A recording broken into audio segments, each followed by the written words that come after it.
ขึ้นมาชั้น19นะครับค่ะมันเป็นแบบ private lift นะใช่คือมาถึงก็คือเข้ามาในยูนิตห้องพักเลยโหบรรยากาศดีเลยฮะวันนี้นะครับดีไซน์ฟันเราเปลี่ยนบรรยากาศพาทุกคนมาดูคอนโดนะฮะแต่เป็นคอนโดไซส์ใหญ่ที่เหมือนบ้านเลยขนาด350ตารางเมตร350ตารางเมตรเลยค่ะใช่เป็นคอนโดเก่าอายุจริงๆตึกนี้น่าจะอายุ20ปีแล้วค่ะแต่เป็นคอนโดริมน้ำนะแล้วก็ต้องบอกว่าไฮไลท์เลยก็คือแบบโหวิวสวยมากๆใช่ค่ะเนี่ยพอออกจากลิฟต์มาจริงๆก็ตั้งใจให้เห็นแบบเหมือนเป็นวิวนี้มุมนี้เลยนะก็จะเห็นเป็นเหมือนแบบโค้งน้ำสวยๆแล้วก็พระอาทิตย์ตกดินแบบใช่ค่ะวิวดีมากๆเลยนะฮะ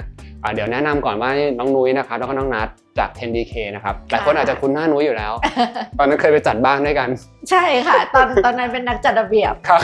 ตอนนี้ก็ยังจัดอยู่เหมือนเดิมจัดอยู่เหมือนเดิมแต่จริงๆอาชีพหลักอาจจะไม่ใช่จริงๆเป็นสถาปนิกค่ะครับแล้วก็ต้องบอกว่าตอนนั้นที่เราไปจัดบ้านนี่ก็เป็น 10DK Home Tidying ใช่ค่ะแต่ว่าจริงๆ10DK เองเนี่ยก็เป็นบริษัทออกแบบอินทีเรียด้วยแต่เราเริ่มจากให้นุ้ยกับนัทเล่าให้ฟังนึงครับว่าพื้นที่ส่วนแรกหลังจากที่เปิดประตูลิฟต์ออกมาเนี่ยมีการดีไซน์ไว้ยังไงบ้างค่ะพอเราออกจากลิฟต์มาใช่ไหมคะพื้นที่ส่วนแรกที่เราพบเจอเลยเนี่ยก็จะเป็นพื้นที่ฟอยเย่ที่นัดตั้งใจให้เจ้าของบ้านออกจากลิฟต์มาปุ๊บอาจจะมีสัมภาระอะไรมาวางในโซนนี้ก่อนอาจจะเป็นพวกกระเป๋าเล็กๆที่ใช้ในชีวิตประจำวันหรือว่ากุญแจรถอะค่ะก็จะมาดรอปตรงนี้ก่อนที่จะแบบว่านั่งเปลี่ยนรองเท้าแล้วก็จะวางเป็นเบนซ์ตรงนี้ให้สามารถนั่งเปลี่ยนได้จริงๆแล้วในหลักการจัดบ้านนะคะไอจุด drop off area เนี่ยมันเป็นจุดที่สำคัญที่สุดบ้านจะรกไม่รกคืออยู่ที่ตรงนี้เลยเพราะว่าเราสังเกตว่าเวลาคนกลับบ้านมาอย่างเงี้ยค่ะก็จะมีกระเป๋ามีอะไรแล้วมาวางกันถ้าเราไม่มีจุดตรงนี้เนี่ยมันก็จะไปอยู่ที่โต๊ะทานข้าวค่ะเราจะไปวางโต๊ะทานข้าววางโซฟาก็เละเทะไปอย่างเงี้ยนะใช่ค่ะครับโอเคครับแล้วก็ด้านหลังตรงนี้มันจะเป็นเซอร์วิสเป็นครัวอะไรแบบนี้ใช่ค่ะเป็นฝั่งเซอร์วิสเป็นเมดเป็นลอนดรีส่วนของแม่บ้านซึ่งเขาก็จะมีทางของเขาตรงนั้นแล้วก็ถ้าต้องการความเป็นส่วนตัวก็ล็อกได้เลยค่ะครับก็ถือว่าแยกชัดเจนเลยนะสมมุติว่ามีแบบแม่บ้านที่มาก็อาจจะเลี้ยวซ้ายก่อนได้เลยไม่ต้องเข้าไปปักบนในพื้นที่ส่วนที่เจ้าของอยู่อาศัยก็จะเป็นเสน่ห์ของคอนโดเก่าค่ะพี่แก๊ปสมัยก่อนคอนโดเก่าเขาก็จะยังทำฟังก์ชันเหมือนบ้านที่อยู่อาศัยจริงๆอยู่ค่ะเพราะฉะนั้นคือหลายท่านชอบที่จะซื้อคอนโดเก่ามารีโนเวทเพราะว่ามันได้ฟังก์ชันตรงนี้ค่ะครับผม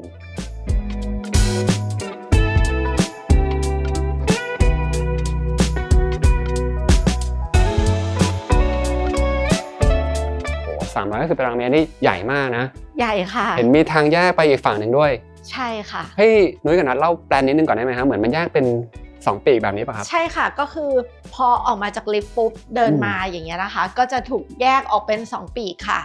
ฝั่งด้านนู้นจะเป็นฝั่งของคุณพ่อนะคะฝั่งด้านนี้จะเป็นฝั่งของคุณลูกนะคะแล้วก็ตรงกลางเนี่ยจะเป็นพื้นที่ที่ใช้ร่วมกันโจทย์หลักในการดีไซน์ของเราก็คือทำยังไงก็ได้ให้2เจนเนี้ยสามารถอยู่ร่วมกันได้อย่างมีความสุขแล้วก็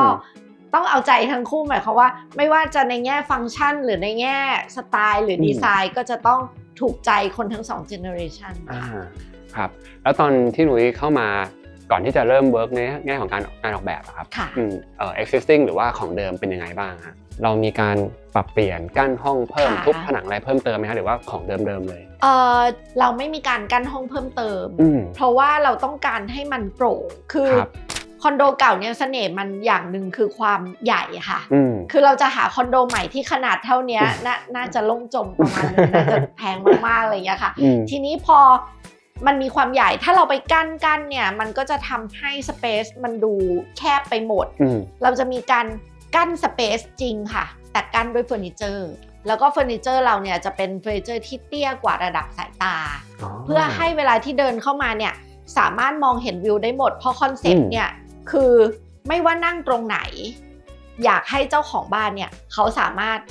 มองวิวได้หมดเลยไม่ว่าแสงแดดจะเข้าทางไหนเขาจะหลบแดดจะอาบแดดเขาจะนั่งตรงไหนเขาต้องมองวิวได้ทั้งหมดค่ะครับจริงๆอันนี้ก็ถือว่าสำคัญนะใช่เพราะว่าห้องนี้ก็คือจุดขายมันเป็นเรื่องของวิวด้วยใช่ค่ะครับทีนี้อยากให้เล่าถึงงานออกแบบตกแต่งภายในหน่อยฮะว่ามีแนวคิดยังไงบ้างครับการเลือกใช้วัสดุโทนสีต่างๆครับโอเคค่ะคือจริงๆอะค่ะห้องนี้จะมีข้อจำกัดที่ค่อนข้างเยอะนั่นก็คือจริงๆมันเป็นข้อจำกัดของทุกคอนโดเก่าค่ะพี่แก๊ปก็คือ existing ที่ถูกส่งต่อมานะคะแนวทางการออกแบบของ 10DK โดยปกติแล้วเนี่ยจะไม่ใช่การรีเซ็ตใหม่จะเป็นการ พยายามที่จะใช้ของเดิมที่มีอยู่เท่าที่ใช้ได้นะคะหรือว่าของที่ทางเจ้าของบ้านเนี่ยมีอยู่แต่ไม่ใช่ในห้องก็ได้แต่เป็นของที่มีคุณค่าทางจิตใจกับเขาอะนะคะอย่างยกตัวอย่างเช่นห้องนี้เนี่ยมาพร้อมกับหินค่ะผนังหินที่จะเห็นเต็มไปหมดเลยใช่ค่ะเพราะฉะนั้น Mood and Tone ที่ตั้งตอนแรกเนี่ยเราก็ต้องดูนอกจากจะดูว่าให้คน2 generation ชอบแล้วเนี่ยมันต้องเข้ากับ existing ที่มีก็อย่างตัวไม้อะค่ะนัดก็จะเลือกโทนสีไม้ที่มันเข้ากับตัวไม้เดิมด้วยแล้วก็ตัวหินที่เป็นโทนสีวอร์มก็จะคุมโทนด้วยไม้แล้วก็จะแทรกพวกดีเทลต่างๆอย่างเส้นพวกเส้นเดิมที่จะเห็นว่าเป็นเส้นของเสาที่มันเป็นรอยต่อของช่วงหินนะคะนัดก็แอบแทรกมาให้มันกลมกลืนกับตัวเฟอร์นิเจอร์อย่างตัวเบนซ์อย่างเงี้ยนัดก็จะเป็นใส่ดีเทลเล็กๆที่มันดูแบบไปด้วยกันได้ค่ะครับแล้วก็จะมีโต๊ะตัวนี้ค่ะซึ่งเป็นโต๊ะที่คุณพ่อคุณลูกเนี่ยเขาไปเดินเรื่องมาด้วยกันก็คือเป็นไม้สักแน่นอนคือผู้ใหญ่ก็ต้องชอบไม้สักคือเดิมเนี่ยมันเป็นสีแบบสักทองเลยค่ะ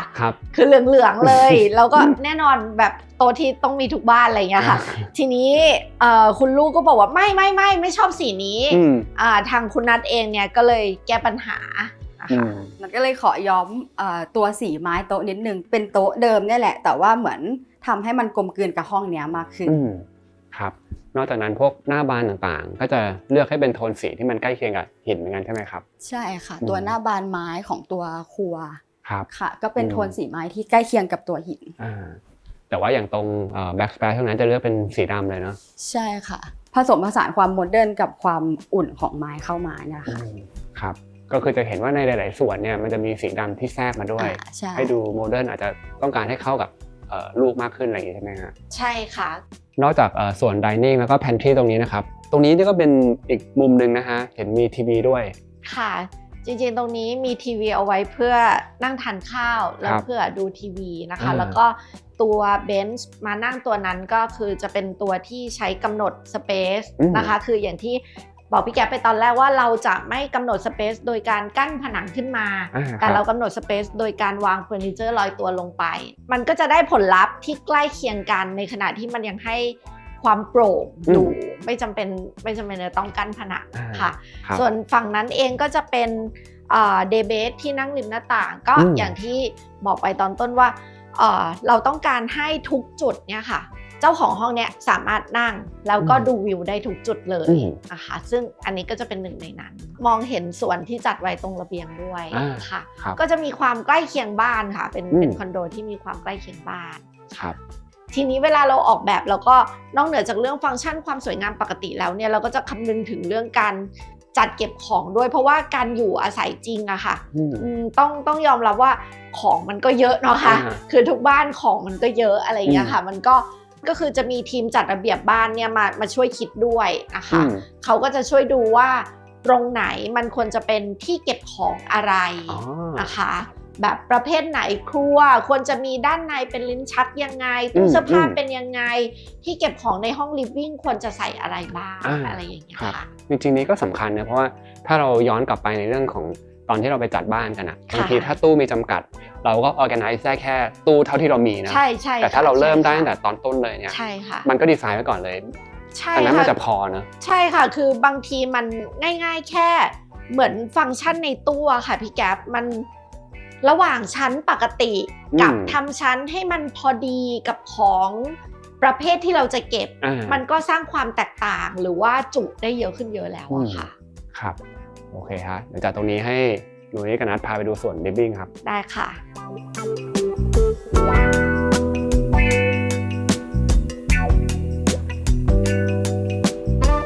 แต่มุมนี้วิวดีมากจริงนะใช่ค่ะมุมที่วิวดีที่สุดในห้องนี้ซึ่งตอนเย็นก็จะเห็นพระอาทิตย์ตกด้วยค่ะก็มุมนี้ก็เป็นส่วนของลิฟวิ่งให้นุ้ยกับนัทเล่านิดนึงครับว่าตอนที่ดีไซน์ตั้งใจวางไว้แบบไหนทำไมถึงเลือกลักษณะของโซฟาเป็นแบบนี้การมองวิวมันคือฝั่งไหนเชื่อมโยงยังไงบ้างอย่างนี้ฮะค่ะตัวโซฟานัทตั้งใจให้หันออกไปทางวิวที่สวยที่สุดของห้องนี้เลยให้เจ้าของห้องเนี่ยได้ซึมซับกับบรรยากาศได้เต็มที่แล้วก็ห้องนี้เนี่ยจะสังเกตว่าเราได้วิวทั้ง180องศาเลยไม่ว่าจะเป็นด้านหน้าหรือว่าด้านข้างก็เห็นวิวเหมือนกันแล้วก็ทางด้านนี้ค่ะก็จะเป็น มีพื้นที่ของสวนให้มองออกไปได้หรือว่ามองออกไปนั่งเล่นข้างนอกได้เหมือนกันจริงๆถือว่าคอนโดเขาก็เจาะเป็นแบบช่องเปิดเยอะนะคือเข้ามารู้สึกว่ามันสว่างใช่ค่ะแล้วก็ดูแบบโล่งแบบช่วยในเรื่องของสเปซเรื่องของแบบการมองเห็นได้ดีเลยฮะพื้นที่ระเบียงก็คือแบบก็กว้างด้วยไม่ใช่เป็นระเบียงแบบแค่เล็กๆนะใช่ค่ะปลูกต้นไม้ได้ค่ะครับทีนี้ในแนวทางการออกแบบตกแต่งภายในของนุ้ยของ 10DK เองเนี่ยเห็นว่านุ้ยเองพยายามจะเลือกเป็นแบบรูฟเฟอร์นิเจอร์แล้วก็ไม่เน้นบิวอินด้วยใช่ค่ะจริงๆฟังแล้วค่อนข้างจะแปลกเหมือนกันนะคนอื่นเขาทำคอนโดต้องมีบิวอินต้องอะไรอย่างนี้เนาะใช่ค่ะคือจริงๆเป็นความตั้งใจตั้งแต่ต้นเลยค่ะพี่แก๊ปคือบิวอินมันมีข้อจำกัดเยอะแน่นอนมันมีข้อดีอะค่ะแต่ว่าข้อจำกัดมันก็เยอะเช่นมันปรับเปลี่ยนได้ยากในอนาคตใช่ไหมคะแล้วยิ่งคนที่อยู่คอนโดก็ตามเนี่ยหรือบ้านก็ตามคือการใช้ชีวิตเรามันจะเปลี่ยนไปเรื่อยๆบ้านเนี่ยเราไม่ได้อยู่แค่ 2-3 ปีเรากำลังพูดถึง20-30-40 ปีเพราะฉะนั้นเนี่ยจากยกตัวอย่างเช่นจากโจทย์ในห้องนี้ตอนแรกที่เป็นการอยู่2 generation ถ้าสมมติว่าคุณลูกเนี่ยเกิดมีเจ้าของห้องเกิดมีลูกขึ้นมาเป็น generation ที่3มันก็ควรจะปรับเปลี่ยนให้อยู่ได้ดีทั้ง3 generation ใช่ไหมคะนุ้ยเลยคิดขึ้นมาว่าการใช้เฟอร์นิเจอร์ลอยตัวเนี่ยมันทำให้ปรับเปลี่ยนได้ง่ายมากกว่าเยอะเลยค่ะแล้วเราก็ทำเฟอร์นิเจอร์ลอยตัวเนี่ยให้มันตอบโจทย์เหมือนที่บิวอินตอบโจทย์สิมันก็ทำได้เหมือนกันเพราะฉะนั้นมันจะเป็นแนวทางการออกแบบของ 10DK ซึ่งอาจจะแปลกกว่า Interior Designer เจ้าอื่นนิดนึงสมมติถ้าพี่คิดไว้บิวอินมันดีตรงที่ว่าเราสามารถทำตามขนาดของห้องได้ถูกไหมเหมือนคัสตอมไมซ์อะไรหลายๆอย่างได้แต่บางทีถ้าเป็นรอยตัวบางทีไปถึงก็นี่หน้าบ้านก็ไม่ใช่โน่นนี่ไม่ใช่แล้วห้องเรามันมีเท่านี้ฝ้าสูงไม่พอดีอีกอะไรเงี้ยจริงๆเฟอร์นิเจอร์ลอยตัวก็ทำได้ค่ะพี่แก๊ปเพราะว่าเราก็สามารถคัสตอมไมซ์ตัวเฟอร์นิเจอร์ลอยตัวได้อย่างห้องนี้เนี่ยก็จะมีเฟอร์นิเจอร์ที่คัสตอมเมดเยอะแยะไปหมดเลยค่ะคือส่วนใหญ่ด้วยซ้ำเพราะฉะนั้นเนี่ยมันไม่ได้แปลว่าพอเป็นเฟอร์นิเจอร์ลอยตัวแล้วมันต้องฟิกซ์หรือไปซื้อตามร้านเท่านั้นนะคะเพราะฉะนั้นเรื่องฟังก์ชันนุ้ยก็มองว่ามันไม่ใช่ข้อจำกัดอะไรมันก็สามารถทดแทนกันได้อะไรอย่างเงี้ยค่ะเรื่องความสวยงามก็จริงๆช่างเฟอร์นิเจอร์ที่เป็นช่างเฟอร์นิเจอร์ลอยตัวเนี่ยเขาก็จะมีความถนัดในการทำเฟอร์นิเจอร์แต่ละอย่างอยู่แล้วเพราะฉะนั้นความสวยงามก็ไม่ต้องห่วงเช่นกันแล้วก็ช่างไทยก็เป็นช่างที่มีฝีมือระดับโลกอยู่แล้วครับโอเคอย่างพื้นที่โซนนี้ก็คือโซฟาเนี่ยอันนี้คือเป็นของเดิมหรือเป็นของใหม่ยังไงนะจริงๆโซฟานี่เป็นของเดิมค่ะเป็นโซฟาแบรนด์เนมแต่ว่าตอนสภาพมาคือมอมแมมมากแล้วเราก็ทำการซ่อมฟองน้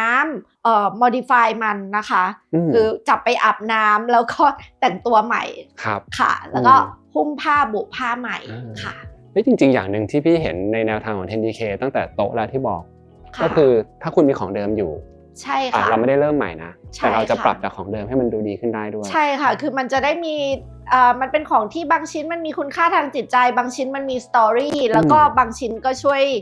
ยประหยัดให้ลูกค้าอย่างนั้นละกันค่ะเพราะว่าจริงๆถึงจะมีงบไม่จำกัดจะเป็นบ้านแพงแค่ไหนเนี่ยเราก็สามารถจัดสรรงบประมาณไปลงในของที่เราอยากได้มากกว่าก็ได้ครับและในแนวทางการเลือกเฟอร์นิเจอร์ครับทั้งเรื่องของขนาดโทนสีหรือดีไซน์เป็นยังไงบ้างครับนัทค่ะขนาดตัวโซฟาเนี่ยคือของเดิมก็มีมาให้ใหญ่อยู่แล้วก็คืออลังการอยู่แล้วแล้วก็นัดเลือกพรมเข้ามาเพิ่มให้โทนสีมันไปด้วยกันแล้วก็ตัดด้วยสีโต๊ะกลางที่มีความเข้มขึ้นมานิดนึงแล้วก็จะเห็นว่านัดเลือกใช้ขาเหล็กที่มันมีความบางเพื่อให้ลดทอนความหนักของตัวโซฟานี้ด้วยค่ะครับก็จะไม่ได้เลือกอะไรที่มันเป็นแมสดูทึบตันอย่างนี้นะใช่ค่ะไม่งั้นมันก็จะดูโซนนี้ก็จะดูแน่นจนเกินไปครับเก้าอี้ก็อาจจะเลือกที่มันมีแบบโค้งมนนิดนึงใช่ค่ะเพื่อมาเบรกความเหลี่ยมของตัวโซฟาเดิมแล้วก็มันก็ยังเป็นผ้าโทนสีเดียวกันที่มันดูไปเข้าด้วยกันได้บ้านของเขาจริงๆครับจริงๆแล้วมุมนี้ค่ะจะสังเกตว่าเป็นห้อง living ที่ไม่มีทีวีค่ะพี่แก๊ปเลยคิดว่าโอ๊ยทำไมเจ้าของห้องไม่ดูทีวีเลยเหรอเลยต้องไปดูตรงมุมนั้นเลยใช่ค่ะแต่จริงๆก็คือเขามีโปรเจคเตอร์ค่ะเพราะว่าอันนี้ก็คือแก้ปัญหาว่าอยากให้โซฟาเนี่ยหันหน้าออกวิวแต่ไม่อยากให้ทีวีมาบังวิวเพราะฉะนั้นก็เลยใช้โปรเจคเตอร์แทนก็คือจอนี่เลื่อนลงมาตรงนี้ได้นะครับ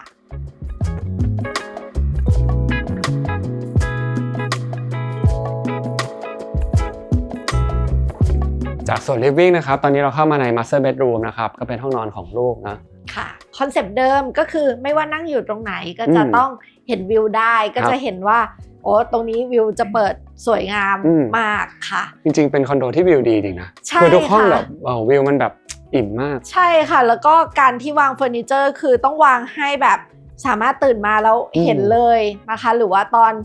นั่งเล่นเกมก่อนนอนอะไรอย่างเงี้ยค่ะก็สามารถมองไปได้เหมือนกันนะคะแล้วในห้องนี้ก็อาจจะมีการเปลี่ยนจากของเดิมนิดนึงค่ะพี่แก๊ปก็คือผนังห้องน้ำค่ะตรงนี้เดิมเนี่ยก็จะเป็นผนังทึบแต่ว่าเราต้องการให้มันโปร่งค่ะเพราะว่าสัดส่วนห้องนอนไม่ได้ใหญ่มากก็เลยทำเป็นกระจกใหญ่เลยให้มองเข้าไปได้ค่ะมันก็จะเปิดเชื่อมถึงกันค่ะ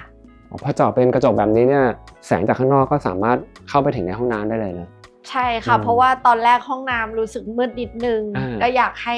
เขาได้แสงธรรมชาติหน่อยนึงค่ะครับ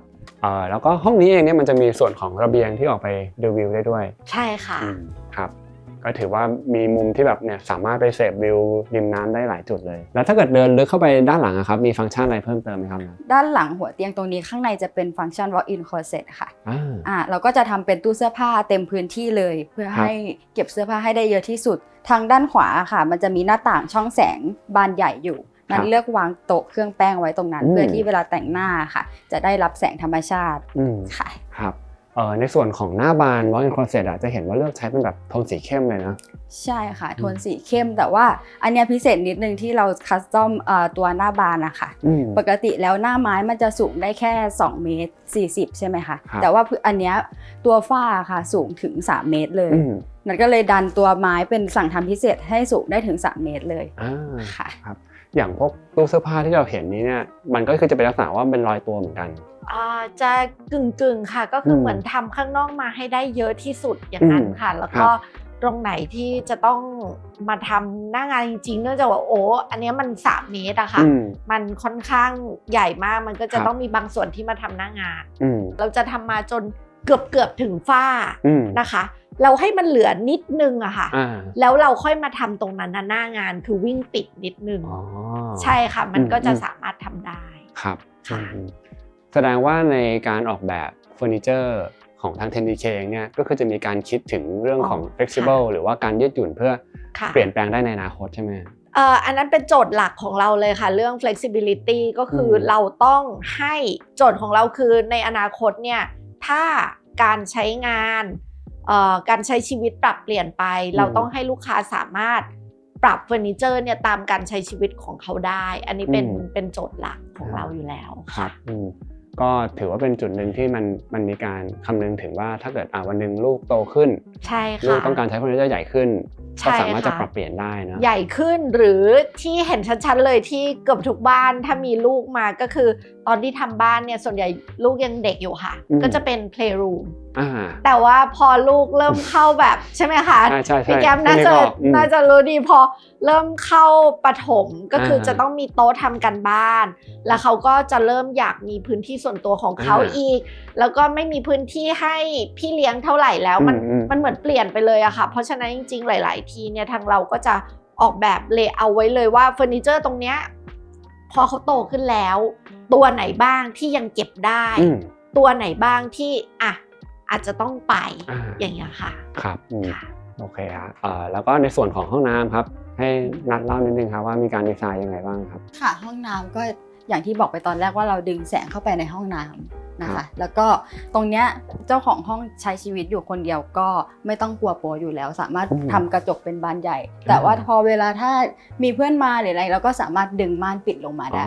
ครับซึ่งฟังก์ชันก็จะเป็นเหมือนแบบมีอ่างล้างหน้า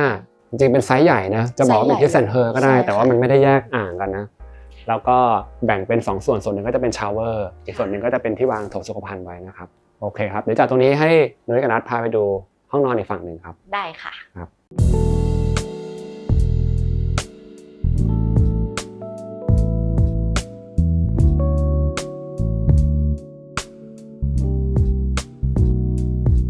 ตอนนี้เราก็เดินมา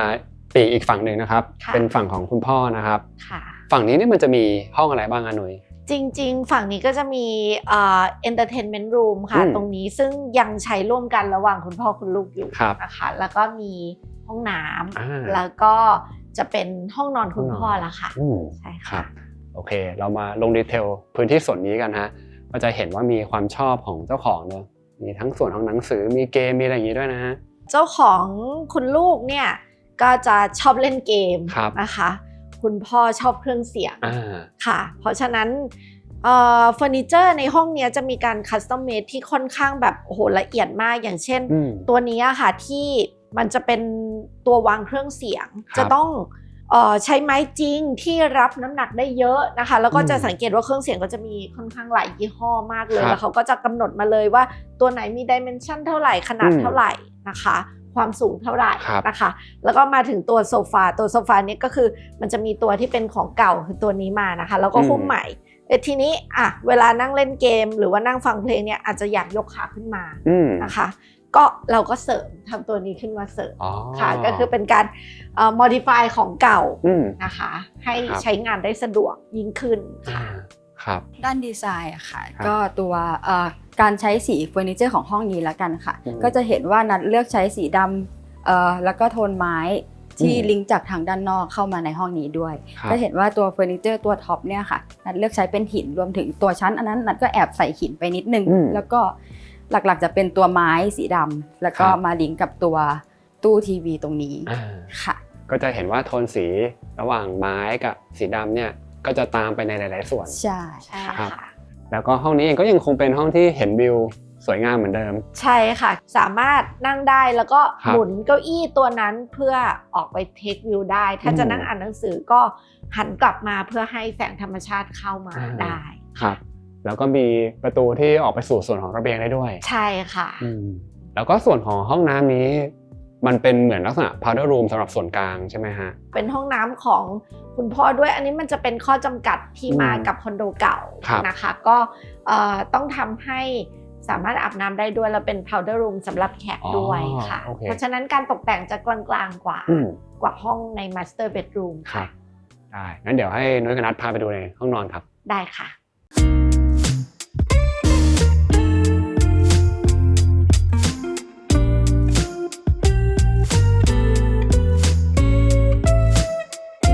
ตอนนี้เราเข้ามาภายในห้องนอนของคุณพ่อแล้วนะครับจริงโทนสีโดยรวมก็ยังคงต่อเนื่องมานะใช่ค่ะส่วนอื่นๆของห้องนะครับใช่ค่ะจริงๆห้องนี้เป็นห้องที่ใช้เฟอร์นิเจอร์เก่าของเจ้าของเดิมเยอะมากๆค่ะก็คือทั้งตัวทีวีคอนโซลตัวนั้นนะคะแล้วก็ยังเป็นตัวบิวอินตัวเดิมที่เป็นที่เล่นซีดีนะคะแล้วเราก็มีการเสริมเฟอร์นิเจอร์ลอยตัวเพิ่มเข้าไปไม่ว่าจะเป็นโต๊ะนี้เป็นโต๊ะข้างเตียงหรือว่าเป็นตัวเบนช์นะคะพี่เจ้าจะเห็นว่าตัวเฟอร์นิเจอร์เก่าอย่างหัวเตียงอะค่ะก็ยังมีความเป็นไม้อยู่ซึ่งสีมันก็ยังไปกับ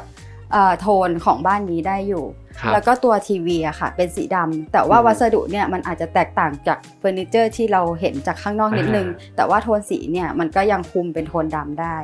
เราเฟอร์นิเจอร์ที่นัดเลือกเสริมมาค่ะก็เลยเลือกหลักๆให้เป็นโทนสีกลางๆโทนสีดำซึ่งมันก็เข้าได้กับเฟอร์นิเจอร์ทุกสีก็คือตัวที่เพิ่มมาจะเป็นหัวเตียงตรงนี้แล้วก็ตัวโต๊ะตรงนี้แล้วก็เป็นมีตัวเบนซ์ตรงนี้ค่ะโทนสีก็หลักๆจะไม่ได้ใช้ไม้แล้วเพราะว่าเดี๋ยวมันจะมาแข่งกับตัวไม้ของหัวเตียงหลักๆก็จะเป็นสีดำสีเทาแล้วก็แทรกตัวเฟอร์นิเจอร์ที่เป็นดีเทลเส้นขาเหล็กดำๆเอามาเล่นกับในห้องนี้ด้วยค่ะครับ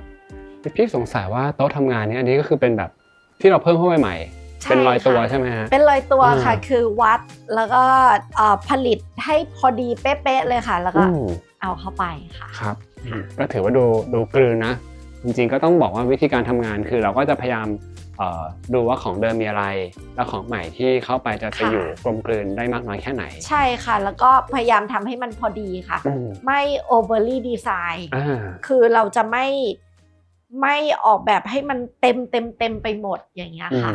ครับแล้วก็ห้องนี้เองก็ยังคงมีวิวให้เราเห็นนะครับตรงนี้จะเป็นแบบกระจกเข้ามุมเลยใช่ค่ะก็เป็นคุมน้ำเหมือนเดิมแล้วก็แน่นอนเราก็จะมีเฟอร์นิเจอร์คือตัวอาร์มแชร์ตัวนั้นที่สามารถนั่งอ่านหนังสือได้หรือว่าถ้าอยากนั่งมองวิวก็หมุนกลับไปได้ค่ะ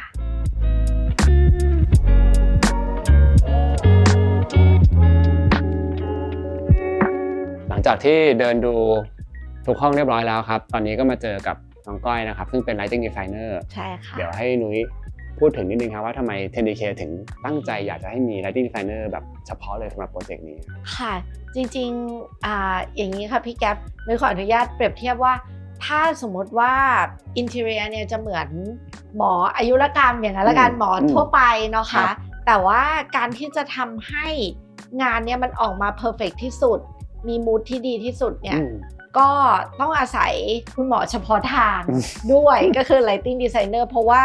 ไฟเนี่ยเป็นส่วนงานที่สำคัญมากๆของงาน Interior ค่ะมันจะสวยไม่สวยบางทีเนี่ยอยู่ที่ไฟค่อนข้างเยอะเหมือนกันค่ะถ้าหนุยอธิบายเป็นหมอก็อธิบายว่า Lighting Designer เหมือนเป็น Makeup Artist ซึ่งถ้าคนทั่วไปสามารถที่จะแต่งInterior Designer เขาสามารถที่จะแต่งหน้าแต่งผมสไตลิสต์เครื่องแต่งกายความแมทอย่างเงี้ยได้แต่Lighting Designer ก็จะช่วยดูเมคอัพทำยังไงให้แบบหน้าสวยที่สุดดูความกลมกล่อมภาพรวมของสเปซทั้งหมดนะคะว่าแสงมันมีลักษณะเพียงพอต่อการใช้งานไหมแล้วก็ช่วยจัดระเบียบพวกดาวไลท์บนฝ้าให้มันแบบสัมพันธ์มีกริดที่สวยงามสัมพันธ์กับแนวsmoke detector แนวแอร์ค่ะแล้วก็จุดไหนที่คิดว่าต้องการใช้งานก็จะเน้นให้มันมีแสงที่แบบใช้งานอย่างเหมาะสมอย่างห้องนอนก็คือจะไม่ให้มันมีดาวไลท์เหนือหัวเตียงก็คือระดับความสว่างก็จะไม่เหมือนกับส่วนที่ใช้ทำงานนะคะก็คือทาง Lighting Designer เขาจะละเอียดมากด้วยค่ะหลักๆที่เขาจะคอนเซิร์น3อย่างที่เหมือนบางที Interior Designer อาจจะลงไปไม่ถึงอย่างแรกก็คือจะเป็นเรื่องลักษณะของแสงค่ะพี่แก๊ปเป็นแสงแบบไหน up light down light เป็นแสงที่มีขอบหรือไม่มีขอบแสงฟุ้งไม่ฟุ้งอย่างเงี้ยค่ะ2คือจะเป็นเรื่องของความสว่างที่เมื่อกี้ก้อยพูดว่าเหมาะสมกับการใช้งานแล้วก็3คือจะเป็นเรื่องของสีด้วยค่ะก็คืออุณหภูมิของแสงที่เป็นแบบว่าวอร์มไวท์คูลไวท์เดย์ไลท์อย่างนี้ป่ะใช่ค่ะแต่ว่าอย่างวอร์มไว้จริงๆมันก็แบบมีหลายวอร์มแค่ไหนค่ะคือหมายถึงว่าเราดูเป็นแบบตัวเลขที่เป็นแบบอุณหภูมิใช่ไหมก็คือมันวอร์มไว้คือเราเรียกตั้งแต่3,000K จนถึงแบบ1,800K ก็มีเหมือน1,800ก็คือเหมือนแสงเทียนนะคะครับอย่างที่เนี้ยก็คือจะใช้แสง 2,700K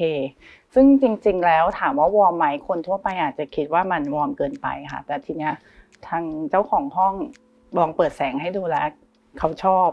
เพราะมันรู้สึกเหมือนอยู่โรงแรมเพราะโรงแรมก็ใช้แสงประมาณนี้เหมือนกันค่ะต้องมาเทสให้ดูด้วยเลยว่าแบบชอบแสงที่อุณหภูมิไหนอย่างนี้เลยใช่ไหมใช่ต้องเปิดแสงให้ดูแล้วก็อากีร่วมกันว่าอย่างเงี้ยเพราะว่า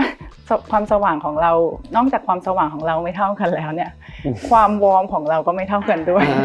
บางคนเข้ามารู้สึกว่าอันนี้มันน้อยเกินไปมันมืดสลัวเกินไปก็ได้หรืออาจจะต้องประกอบกับพวกช่องเปิดที่มีในบ้านในคอนโดนี้ได้ป่ะใช่ค่ะต้องบาลานซ์กันว่าคือจริงๆถ้าช่องเปิดเยอะแปลว่าส่วนในสุดของบ้านมันจะต้องทำให้สว่างมากขึ้นด้วยเพราะไม่งั้นมันจะเห็นคอนทราสต์ของแสงเยอะเกินไปทำให้เวลาเราถ้าเกิดเปิดความสว่างเท่ากันเวลาอยู่ด้านในจะรู้สึกมืดรู้สึกแบบเหมือนเราขับรถเข้าไปในอุโมงค์ก็จริงนะเพราะว่าในแต่ละจุดมันมีผลเชื่อมโยงกันหมดเลยโดยหลักการเบื้องต้นของ Lighting มันจะมี3อย่างค่ะคือ1 Ambient Light ก็คือไฟที่ให้เห็นห้องชัดเจนเห็นขอบเขตห้อง2ก็คือไฟ Accent Light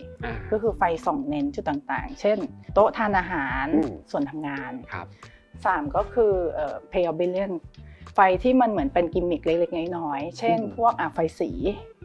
หรือว่าโคมไฟตกแต่งการไฮไลท์ทำให้ผนังมี texture อะไรที่น่าสนใจขึ้นมาค่ะหลักๆก็คือจะมี3แบบทีนี้ถ้าเกิดเอาเป็นคอนโดเนี้ยสิ่งที่ก้อยดีไซน์มาในเรื่องของ lighting ให้เล่าถึงตั้งแต่พื้นที่ทางเข้าจนถึงส่วน common area ตรงนี้ครับว่ามีดีไซน์ยังไงบ้างค่ะก็คือส่วนฟอยเย่ของที่เนี่ยพอดีมันขึ้นลิฟต์มาแล้วก็ถึงห้องเลยตรงนั้นพอดีมันมีปลั๊กอยู่อันนึงก็เลยให้ทาง 10DK ช่วยเลือกเทเบิลแลมป์โคมไฟตั้งโต๊ะที่คอนโซลอันนึงแล้วก็ติดตัวปลั๊กที่สามารถทัมเมอร์ได้ค่ะเซตเอาไว้ว่าถ้าพระอาทิตย์ตกก็ให้มันเปิดอัตโนมัติไปเลยขึ้นมาก็ยังมีแสงแบบเบาๆอยู่ตอนที่ แบบประตูลิฟต์เปิดพอเดินออกมาก็คือติดเซ็นเซอร์ไปที่ฝ้า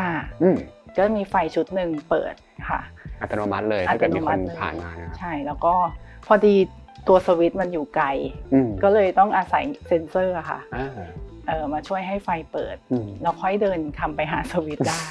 อันนี้คืออย่างที่บอกว่าเราก็พยายามจะไม่ได้ปรับจากของเดิมใช่ไหมใช่ สวิตช์มันก็เลยเป็นจุดตำแหน่งเดิมที่อาจจะไกลหน่อยแล้วก็พอเข้ามาถึงส่วนด้านในครับก็พยายามคิดให้ไฟมันมีแอคเซนต์ในจุดที่เด่นเช่นพวกตัววางของตัวที่วางแบบพวกอาร์ตเวิร์กอะไรต่างๆค่ะพวกที่เป็นแอคเซนต์เราก็จะใช้เป็นไฟที่เป็นมุมองศาแคบส่วนบริเวณทางเดินก็คือใช้เป็นมุมองศากว้างค่ะให้มันแบบไม่ได้แบบสว่างสู้กับสิ่งที่เราอยากส่องเน้นค่ะแล้วก็พอมาถึงโซนกินข้าวเนี่ยฮะก็จะเห็นว่าเวลามองขึ้นไปบนฟ้าเนี่ยมันจะมีลักษณะการวางไฟที่เหมือนเป็นคู่กันนะเรียงไปหรืออย่างตัวนี้ก็ตามก็เป็นคู่กันเนี่ยฮะอย่างวิธีการวางแบบนี้มันเป็นแพทเทิร์นที่มันถูกคิดมาจากอะไรก็คือจริงๆต้องการอยากให้ฝ้าดูมีความคลีนมีความเรียบสะอาดฉะนั้นการที่จับไฟมาเป็นคู่อ่ะมันจะเหลือพื้นที่ฝ้าให้เราแบบได้เห็นความโล่งอ่ะมากขึ้นครับแต่ว่าจริงๆโดยตำแหน่งมันก็อย่างที่บอกมันจะถูกคิดมาหมดแหละว่าถ้าไม่ลงมายังโต๊ะที่จะต้องมีการใช้งานก็อาจจะเป็นส่วนของทางเดินซูเปอร์เรชั่นอะไรแบบนี้ใช่ค่ะก็คือจะวางกริดให้มันสัมพันธ์กันหมดซึ่งบางทีมันก็ต้องแบบมามาร์กหน้างานดูแบบสุดท้ายแล้วเราจะไม่สามารถที่จะทำงานบนกระดาษอย่างเดียวได้ค่ะส่วนหนึ่งที่มีความสำคัญมากๆที่นุ้ยบอกก็คือมันการดีไซน์ไลติ้งมันมีส่วนช่วยในการกำหนดมูดหรือว่าเป็น experience ที่คนเข้ามาสัมผัสในแต่ละที่ได้เลยนะเพราะว่าจริงๆอะค่ะไม่ใช่แค่บ้านนี้ค่ะทุกๆบ้านเนี่ยการที่เราอยู่ในบ้านเนี่ยเราอยู่ในหลายๆช่วงเวลาหลายๆอารมณ์ใช่ไหมคะคืออยู่ตั้งแต่ทำงานนั่งทำงาน work from home ก็ตามประชุมออนไลน์จนไปถึงมีเพื่อนมาปาร์ตี้ที่บ้านนั่งจิบไวน์นะคะนั่งฟังเพลงอะไรก็ตามเนี่ยเพราะฉะนั้นเนี่ย lighting เนี่ยมันเป็นเหมือนการช่วยกำหนดมูดตรงนั้นนะคะซึ่งมันทำให้มันเหมือนเป็นการมาปิดจบอย่างสวยงามของงานออกแบบอินทีเรียค่ะทำให้มันสมบูรณ์ที่สุดค่ะที่หนุ่ยบอกก็คือแบบเวลาออกแบบไลติ้งก็จะคิดว่าพื้นที่เนี้ยเขาจะใช้ทำอะไรบ้างโซนเนี้ยค่ะก็จะมีคิดไว้แบบเป็นซีนว่าถ้าเกิดตอนเข้ามาแล้วมีแขกเต็มพื้นที่กับเวลาอยู่คนเดียวอย่างอยู่คนเดียวมืดๆจะเป็นยังไงก็คือด้วยความที่ห้องเนี้ยเราใช้สวิตช์เก่าทั้งหมดอะค่ะสวิตช์มันอาจจะเยอะหน่อยก็เลยใช้แปะเลเบลเอาว่าถ้าอยู่คนเดียวอ่ะไม่ได้อยากสว่างมากก็คือเปิดเฉพาะ2ปุ่มที่เลเบลเอาไว้ค่ะมันก็ได้ซีนแบบเข้ามากลางคืนแล้วก็แบบรู้สึกผ่อนคลายหน่อยค่ะอย่าง2ปุ่มที่ก็เลเบลไว้คือเป็นไฟอะไรบ้างนะก็จะเป็นไฟหลืบของห้องค่ะแล้วก็ไฟแอคเซนต์ลงโต๊ะครับคือเวลาการออกแบบสวิตช์ไฟอะค่ะส่วนใหญ่ก็จะไม่ออกแบบว่าให้เปิดโซนนี้สว่างโซนนี้สว่างแต่เป็นการคิดแบบซีนไฟมากกว่าว่าสวิตช์เนี้ยเอาไว้ใช้ทำอะไรสวิตช์นี้ไม่ใช้ทำการบ้านสวิตช์นี้เอาไว้เปิดแบบแค่จะผ่านไปห้องนอนอย่างเงี้ยค่ะก็คือจะมีซีนสว่างมากสว่างน้อยสว่างที่สุดเนี่ยค่ะคือคิดเป็นฟังก์ชันหรือคิดเป็นถึงการใช้งานของเขาให้เลยนะใช่ค่ะครับพี่ว่านี้ก็ทำให้เห็นความแตกต่างกันนะว่าการมี lighting designer มันทำให้แบบในแง่การใช้งานมันพิเศษมันลึกขึ้นใช่ค่ะตรงนี้ก็คือจะต้องอย่างที่บอกมันต้องมีการเวิร์กกันนะมันต้องเวิร์กกันตั้งแต่ต้นคือตั้งแต่ดีไซน์ความสวยงามตั้งแต่ต้นใช่ไหมคะจนมาถึงตอนเขียนแบบเฟอร์นิเจอร์จนมาถึงตอนจบแล้วก็จัดพร็อพแล้วเดี๋ยวสุดท้ายเนี่ยทาง lighting เขาก็ต้องมาเซตไฟใช่ค่ะ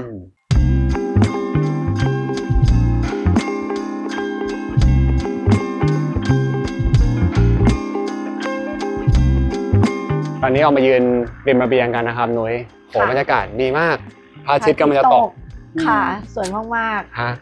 หลังจากที่เราได้ดูห้องทั้งหมดแล้วเนี่ยมันมีคำถามนึงที่อยากถามนุ้ยเพราะว่าพี่จำได้ว่าตอนที่เราคุยกันข้างในนุ้ยมีเมนชั่นเรื่องของความพอดีในการออกแบบอยู่แล้วพี่คิดว่าเป็นประเด็นนึงที่น่าสนใจเลยอยากจะให้นุ้ยขยายความนิดนึงครับ คือจริงๆ philosophy ในการออกแบบบ้านหรือว่างานออกแบบทุกอย่างทุกโปรเจกต์ของ 10DK อะค่ะจะเน้นไปที่ความพอดีความพอดีคือไม่มากไปไม่น้อยไปในที่นี้คือทุกอย่างเช่นพอดีกับการใช้ชีวิตของเจ้าของบ้านนะคะพอดีกับพื้นที่พอดีกับบัดเจ็ตงบประมาณพอดีกับความรู้สึกความต้องการของเขานะคะจริงๆนุ้ยมองว่ามันสำคัญที่เวลาเราออกแบบหรืออะไรก็ตามเนี่ยเราไม่ overly design หรือว่าไม่ทำให้มันน้อยไปนะคะต้องอย่าลืมว่าเราที่เป็นผู้ออกแบบเนี่ยเรามีหน้าที่ส่งมอบบ้านเนี่ยแค่วันแรกของที่เขาเข้ามาอยู่เท่านั้นเองอะค่ะเพราะฉะนั้นเนี่ยไอ้ที่เราบอกว่าน้อยเนี่ยบางทีคือเราเตรียมเผื่อไว้สำหรับการใช้ชีวิตของเขาในอนาคตการที่เขาไปเที่ยวแล้วเขาอาจจะมีของที่ระลึกของเขามาใช่ไหมคะถ้าเราจัดพร็อพจนเต็มจนมากเกินไปเนี่ยเขาก็จะไม่มีที่วางของเขาใช่ไหมคะหรือว่าทุกอย่างก็ตามถ้าเราใส่จนเต็มพื้นที่มากเกินไปเนี่ยมันกลายเป็นว่าเขาไม่มีที่เหลืออีกแล้วสำหรับลูกของเขาสำหรับการซื้อของเพิ่มเติมหรืออะไรก็ตามเพราะฉะนั้นนุ้ยเลยมองว่าอันนี้มันเป็นสิ่งสำคัญมากก็คือความพอดีแล้วก็ทำให้บ้านเป็นบ้านของเจ้าของบ้านจริงๆไม่ใช่บ้านของผู้ออกแบบค่ะครับจริงๆพอมันมีเรื่องของระยะเวลาหรือช่วงเวลามันก็อาจจะต้องคิดว่าพอดีวันนี้กับพอดีวันข้างหน้าอะไรแบบนี้นะใช่ค่ะแล้วก็อาจจะคิดถึงเรื่องการปรับเปลี่ยน flexible อะไรแบบนี้ไปด้วยนะใช่ค่ะคือจริงๆที่พี่แก๊ปพูดถูกเลยค่ะคือไอ้ความพอดีเนี่ยมันต้องพอดีทั้งสำหรับการใช้ชีวิตของเจ้าของบ้านในวันนี้ในวันข้างหน้าและสำหรับรุ่นเจเนอเรชันถัดไปด้วยค่ะก็คือเป็นความพอดีในทุกมิติเลยค่ะครับค่ะ